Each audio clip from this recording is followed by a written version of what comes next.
बिस्मिल्लाहिर्रहमानिर्रहीम।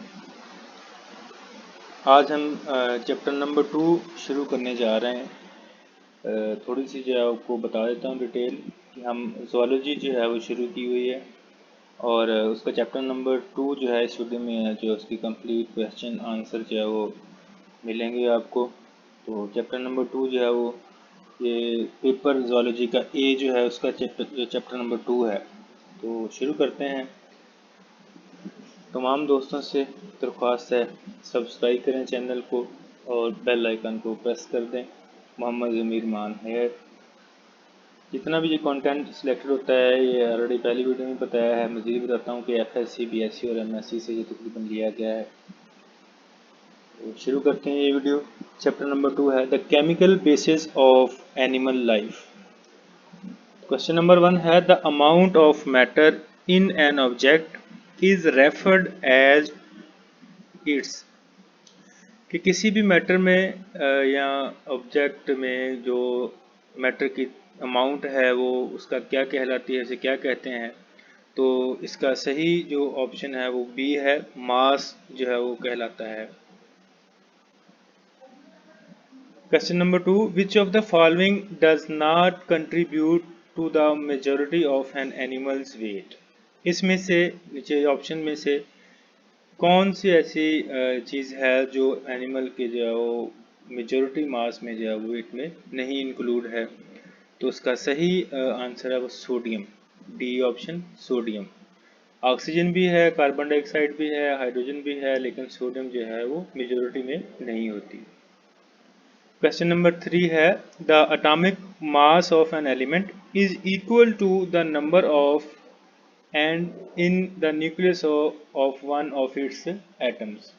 किसी भी एलिमेंट का जो एटॉमिक मास है उसमें किन दो चीज़ों की तादाद जो है वो न्यूक्लियस के अंदर मौजूद होती है, एक एटम के अंदर। तो इसका ऑप्शन जो है वो ए है। बाज़ स्टूडेंट्स को ये पता भी होगा, न्यूट्रॉन और प्रोटॉन्स, ये दो चीज़ें जब मिलती हैं तो एटॉमिक मास बनता है किसी भी एलिमेंट का।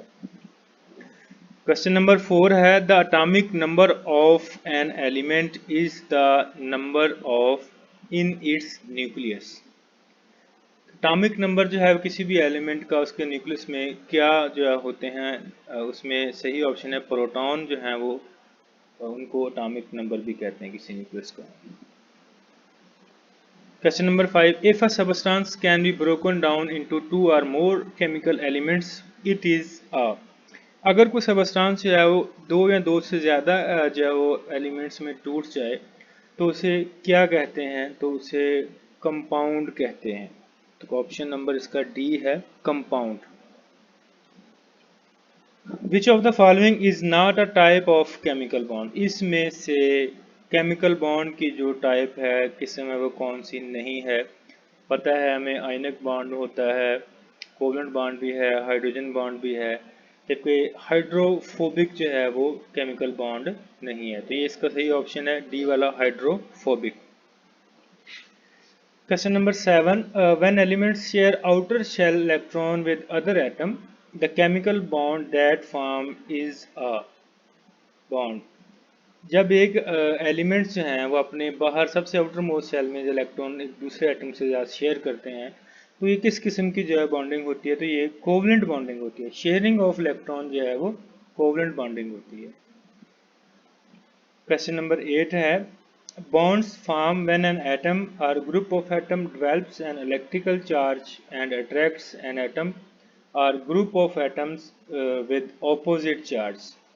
तो ऐसा कौन सा बॉन्ड है जिसमें कहता है कि एक एटम या ग्रुप ऑफ एटम्स जो हैं इलेक्ट्रिकल चार्ज के जरिए यानी पॉजिटिव और नेगेटिव की जो अट्रैक्शन होती है, तो आयंस की अट्रैक्शन है, तो ज़ाहिर है इसमें आयनिक बॉन्ड इसका आंसर है, आयनिक बॉन्ड। क्वेश्चन नंबर 9 है विच of the following is an electrolyte. इसमें से इलेक्ट्रोलाइट कौन सा है, तो बी ऑप्शन है NaCl। इजीली जो है ये वाटर में डिज़ोल्व होने के बाद जैसे ही इसमें से करंट गुजरता है तो ये अपने आयंस में बढ़ जाता है NaCl। तो ये एक इलेक्ट्रोलाइट है। बहुत ही अहम क्वेश्चन है ये 10 वाला।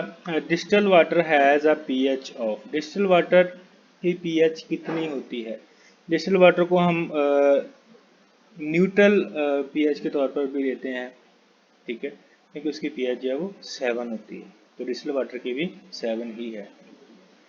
Question number 11, which of the following is not a definition of pH, इसमें से पीएच की डेफिनेशन नहीं है, नहीं पूछा है। बहुत स्टूडेंट्स जो है वो देखकर फौरन जो है ऑप्शन को क्लिक कर देते हैं कि ये वाला होगा। पूछा है इज नॉट, जो इसमें से डेफिनेशन नहीं है, तो इसमें जो डी वाला है, a measure of the hydroxyl ion concentration. Hydroxyl ion की जो कंसंट्रेशन है वो पीएच में नहीं बल्कि पीओएच में जो है वो मेजर करते हैं। The key element in all organic molecule is, तो तमाम ऑर्गेनिक मॉलिक्यूल्स में जो सबसे की एलिमेंट है वो कौन सा है इनमें से, तो अंडरस्टूड सी बात है, कार्बन एलिमेंट जो है वो की एलिमेंट है तमाम ऑर्गेनिक मॉलिक्यूल्स में। 13 है, substances that resist a change in pH are called. ये बहुत अहम क्वेश्चन है ये, कि वो सब्सटेंसेस जो पीएच को रेजिस्ट करते हैं, पीएच चेंज नहीं होने देते, तो वो सब्सटेंसेस क्या कहलाते हैं। तो बाज़ लोगों को या बाज़ स्टूडेंट्स को पता भी होगा, बफर्स जो हैं ये किसी भी सब्सटेंस को जो है वो ये रोकते हैं, उसकी पीएच को चेंज नहीं होने देते। 14, the major source of energy in animal comes from, तो एनिमल में सबसे जो मेजर सोर्स है एनर्जी का वो कहाँ से है, तो इसका सही ऑप्शन जो है वो कार्बोहाइड्रेट्स है। कार्बोहाइड्रेट्स जब टूटते हैं तो शुगर्स, मोनोसेक्राइड, ओलिगोसेक्राइड और डाइसेक्राइड्स, और जब वो मज़ीद टूटते हैं, ब्रेक डाउन होते हैं, तो ग्लूकोज एंड प्रोडक्ट है, और जब वो टूटते हैं उसमें से एटीपी की फॉर्म में एनर्जी एनिमल्स जो हैं वो लेते हैं। 15 में है, two monosaccharides can combine to form, जब दो मोनोसेक्राइड्स के यूनिट्स या मॉलिक्यूल आपस में मिलते हैं तो वो क्या बनाते हैं, मानो के बाद जो है वो डाइसेक्राइड ही बनता है। जब दो, डाई नाम से ज़्यादा दो, मानो एक है, जब ये दोनों मिलेंगे मोनोसेक्राइड के दो मॉलिक्यूल, तो ये डाइसेक्राइड जो है वो बना देंगे। 16 है, chiton is a good example of, chiton जो है ये एक मैक्रो मॉलिक्यूल है और ये फंजाई की सेल वॉल में जो है वो पाया जाता है। तो ये जैसे मैंने बोला कि ये मैक्रो मॉलिक्यूल है, तो इसका पहला ऑप्शन पॉलीसेकेराइड भी है ये, और तीसरा ये पॉलीमर भी है। देखो ये कार्बोहाइड्रेट नहीं है, तो इसका ये ऑप्शन होगा ऑल ऑफ दीज, यानी ए एंड सी, ए वाला भी है और सी वाला दोनों है। Lactose is made up of, lactose जो है ये शुगर है, ये किन दो मोनोसेक्राइड से मिलकर जो है बन रही है, तो ऑप्शन 1 वाला है, यानी ग्लूकोज और लैक्टोज जब आपस में ये दोनों मोनोसेक्राइड मिलती हैं तो लैक्टोज बना देते हैं। लैक्टोज जो है एक डाइसेक्राइड मॉलिक्यूल है। Steroids are naturally occurring lipid soluble molecule, ये स्टेटमेंट्स हैं, ट्रू और फॉल्स है, इसमें से सिलेक्ट करने हैं। Steroids are naturally occurring lipid soluble molecule, steroids यहाँ ये कुदरती तौर पर मौजूद पाए जाते हैं, लिपिड सॉल्युबल मॉलिक्यूल हैं, ये बिल्कुल ठीक है, ट्रू है, बिल्कुल ये लिपिड्स मॉलिक्यूल हैं, ये नेचुरली अकरिंग है।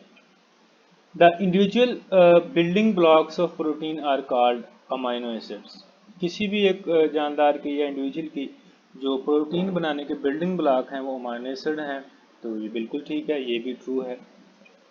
When two amino acid bond, they form ट्राईपेप्टाइड्स, जब दो अमीनो एसिड आपस में बॉन्ड बनाते हैं तो उनका जो बॉन्ड है वो ट्राईपेप्टाइड कहलाता है।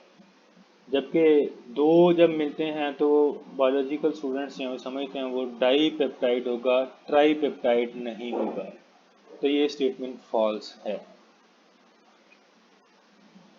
A protein linear sequence of amino acid is its secondary structure, वो प्रोटीन जिसमें कहता है कि linear sequence of amino acid जो है मौजूद हो वो सेकेंडरी स्ट्रक्चर होती है। नहीं जी, ये सेकेंडरी नहीं, ये primary structure of amino acid है, जिसमें दो चीज़ें लिखी जाती हैं, number of amino acids and sequence of amino acid, तो ये स्टेटमेंट फॉल्स है। Nucleotides are made up of nucleic acid subunits, nucleotide जितनी भी हैं वो कहते हैं न्यूक्लिक एसिड सब यूनिट से मिलकर बनी होती हैं। नहीं, ये गलत है, जबकि वो 5 कार्बन शुगर्स और साथ में ए नाइट्रोजन बेस होगी, उनसे मिलकर न्यूक्लियोटाइड्स बनती हैं, ना कि न्यूक्लिक एसिड सब यूनिट से मिलकर बनती हैं। तो ये फॉल्स है statement. NADA plus and FAD are nucleotide coenzyme. जी बिल्कुल ये ठीक है।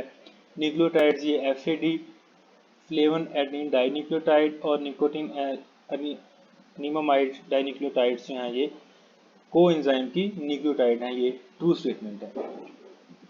Testosterone and cholesterol are good example of steroids. जी ये बिल्कुल ये भी ठीक है कि टेस्टोस्टेरोन्स और कोलेस्ट्रॉल जो हैं ये स्टीरॉइड्स हैं। ट्रू स्टेटमेंट है ये। लास्ट क्वेश्चन है, the three dimensional arrangement of more than one polypeptide give some protein their quaternary structure. 3D arrangement जो है एक से ज़्यादा पॉलीपेप्टाइड चेन की प्रोटीन की, तो वो क्वाटरनरी स्ट्रक्चर बनाते हैं। जी बिल्कुल ऐसे ही है, ट्रू स्टेटमेंट है कि 3D स्ट्रक्चर जो है अरेंजमेंट पॉलीपेप्टाइड चेंज आपस में मिलकर प्रोटीन्स की क्वाटरनरी स्ट्रक्चर बनाती हैं। तो लास्ट क्वेश्चन था। आप तमाम दोस्तों से जो है वो उम्मीद करता हूँ कि आपको वीडियो पसंद आई होगी, आपके लिए इन्फॉर्मेटिव रही होगी। तो अगर आपके लिए इन्फॉर्मेटिव है तो लाइक का बटन जो है प्रेस कर दें और वीडियो को शेयर कर दें एजुकेशनल ग्रुप्स में, या उन दोस्तों को जो बायोलॉजी के रिलेटेड जो है वो पढ़ना चाहते हैं। इसमें मज़ीद इस चैनल पे आपको जो है वो पूरे ज़ूलॉजी का जो है वो कोर्स, बॉटनी के current affair, everyday sciences, international current affairs, तमाम जो है इस तरह कम्पिटिटिव एग्ज़ाम में जो क्वेश्चन पूछे जाते हैं वो स्टेप बाय स्टेप तमाम वीडियोस जो है अपलोड होती रहेंगी इंशाल्लाह। तो आपसे रिक्वेस्ट है तमाम लोगों को जो है वो ये बताएं ताकि सबका जो है भला हो सके। शुक्रिया जी, थैंक यू।